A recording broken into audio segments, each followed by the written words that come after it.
Agarda siz kim bo'lishdan, o'zingizning yaqiningiz, otangiz bormi, onangiz bormi, yo o'zingizmisiz, ayolingizmi, xo'jayiningizmi, birinchi niyatni to'g'rilash kerak.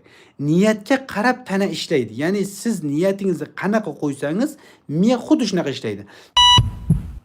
Yosh o'tavergandan keyin ichaklar, jigarlar, buyraklar yaxshi ishlamay qolsa, buyrak yaxshi ishlamagandan keyin mineral kortikosteroid degan bir gormon bor buyrak ustidan.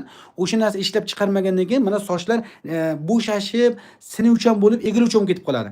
Endi hozir akada qon yaxshi aylangandan keyin sochlar qaytadan qalinlashib, qorayib, tana terilar yumshoqlashib, silliqlashyapti.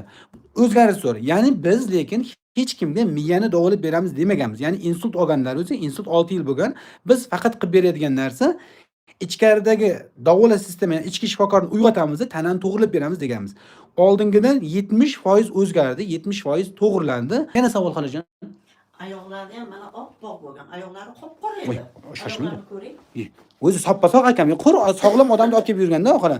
Mana bu oyoqlarda qon yaxshi aylanmagan, ko'karib yotgan bo'lgan. Ko'kargandan keyin bu oyoqlar ko'kargandan oldin birinchi kelganda bizga ko'k bo'lganda ko'karish nima? Qon dimlanib yotgan bo'lgan. Oyoqda qon dimlanganidan keyin ko'karib ketib qolaveradi. Biz endi shu ariga lichina qilingandan keyin oyoqdagi qonlar aylanish yaxshilandi. Aka bitta oyoqlaringizni ko'tarib ko'rsating akajon, haliga. 1, 2, bo'kib ham bering aka. Ha, mana bunisini ham. Mana ikkita faqatgina turganda ba'zi bitta narsalar bo'lyapti, tananing quvvatini, muvozanatini to'liq haligan oqlamayapti.